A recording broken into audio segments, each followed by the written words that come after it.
Bismillahirrahmanirrahim. Assalamu alaikum, dear students. Hope you're all having wonderful time at home. Dear students, I welcome you all in lecture number 3 of Science, Class 3. Dear students, in my previous lectures, we have learned about forces, a very interesting topic. Well, today we're going to start another really interesting topic. That is Unit 8 of your books. And the topic is electricity. Well, this word is not new for you. You are already familiar with this word. Without electricity, the life would be really boring, dull, and almost seems to be impossible. You have seen these huge pylons and the wires connecting these pylons? Yes, these wires bring electricity to our home.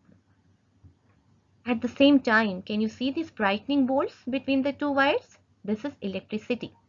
Yes, electricity is really a boon for us, and we are going to learn about electricity today. Dear students, before starting today's lecture, let's recall what you have learned in class 1 and 2.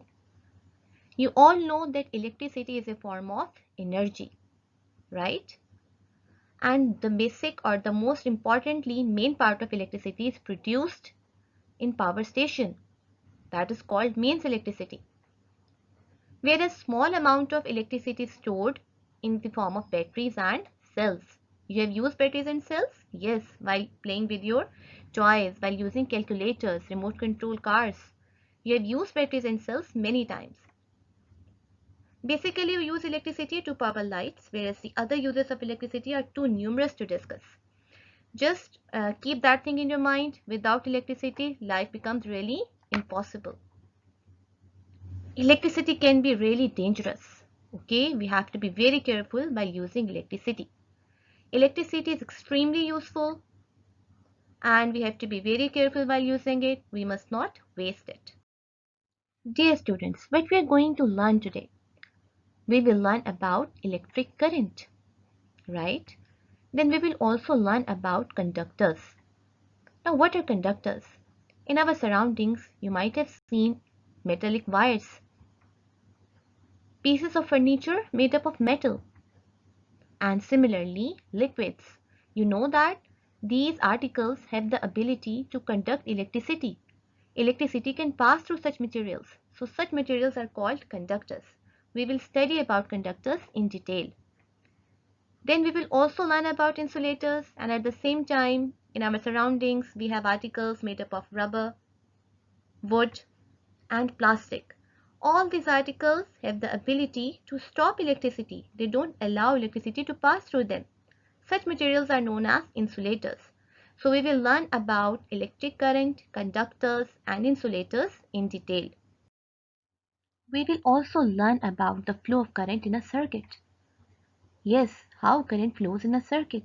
Can you see these red arrows? Yes, these red arrows are actually showing how the current is flowing through the circuit. And you can also see the other components of the circuit. So we will learn about the simple circuit in detail today.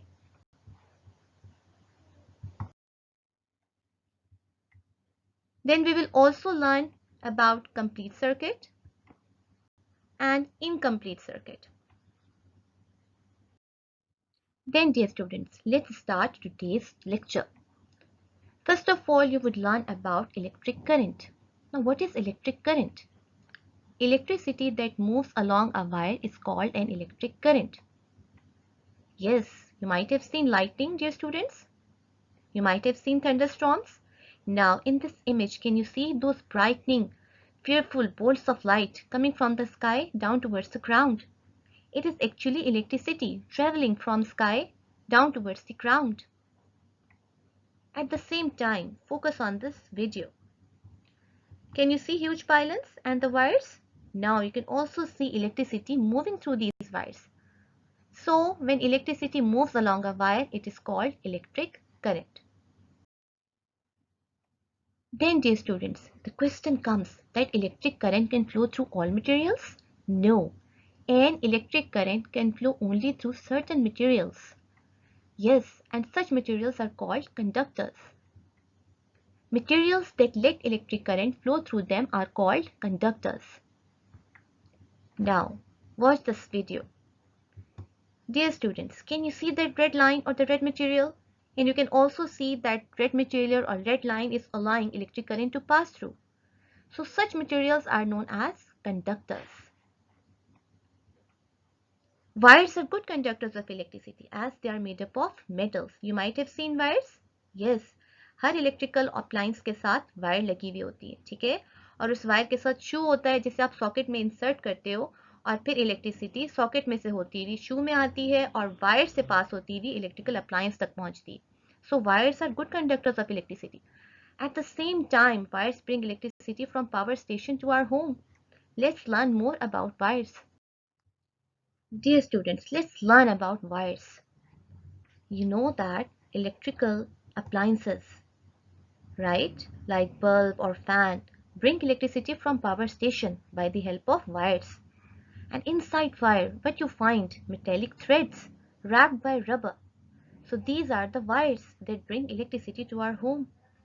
And why they have metallic threads? Because metals are really good conductors of electricity.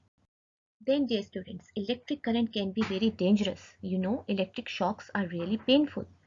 And our body is a very good conductor of electricity. If you are barefooted and you insert your finger in a socket by mistake, electricity would simply flow out of the socket, move into your arm, then pass through your body and then down into the floor.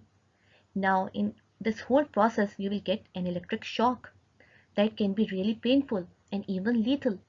So we have to be very, very careful while using electrical appliances. Always wear your slippers and always keep that in your mind that your hands must not be wet. Then, dear students, materials that do not conduct electricity. Let's learn about them. So in our surrounding, you might have seen objects that are either made up of plastic, rubber, cotton or wood.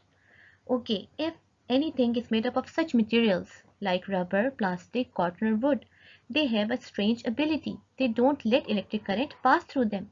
So such materials are called insulators.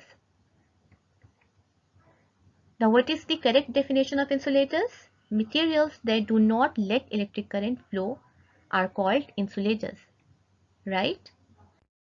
Then dear students, let's learn about circuit. Now what is a circuit? The path along which electric current flows is called a circuit, as you can see in the image. This is the image of a simple circuit, and you can see that the current passes through the battery, moves along the wire, then passes through the bulb, then through the filament, and then again through another piece of wire or flex, and then back to the battery. So we will learn about circuit in detail. First of all, let's learn about the components of a circuit. A simple circuit consists of the following parts. Number 1. A power source, that is a battery or cell. Number 2. A flex or wire. Now what is the difference between a flex of wire? A wire is called flex if it is covered with thin layer of rubber or plastic. Then a bulb. How a circuit works. Let's watch this video. Dear students, as you can see that the current is flowing through the circuit. Right? The current is coming out of the battery, moving through the bulb, and then again from the wire, and then back to the battery. Watch it again. Yes, you can easily see how a circuit works. The battery is a little store of current. From that store, current comes out, moves along the wire, enters into the bulb, and then passes through the filament. And the filament glows, right? Gives out light. कैसे bulb रोशनी देता है? क्योंकि bulb में मौजूद filament electricity के गुजरने से चमकने लगता है, रोशन हो जाता है. That's why a bulb converts darkness into light, right? और जब फिलामेंट से दोबारा इलेक्ट्रिक करंट बाहर आता है तो फिर वो another piece of flex से मूव करता हुआ बैटरी पे वापस चला जाता है. So this is how a circuit works. Dear students, I think we have learned so much today and we will learn more about electricity in my next video. I'm giving you a very easy home assignment. What you have to do: observe your surroundings keenly and make list of two types of objects. Number 1, such objects that conduct electricity. I'm giving you a hint. Conductors are usually made up of metals. So any article in your surrounding made up of metal. It can be a utensil, it can be any piece of furniture. Then the second list must have all those objects that do not conduct electricity. Yes, first list would be of conductors and the second list would be of insulators, right? And as I've told you that insulators are usually made up of wood, cotton, plastic, rubber. So in your surroundings, try to find out such objects that are made up of these materials. So best of luck for your home assignment. Thank you, dear students. Jazakallah once again for listening me so attentively. If you have any problems, any misunderstanding, you are more than welcome in the comment box. Until next lecture, take a very good care of yourself. Allah Hafiz.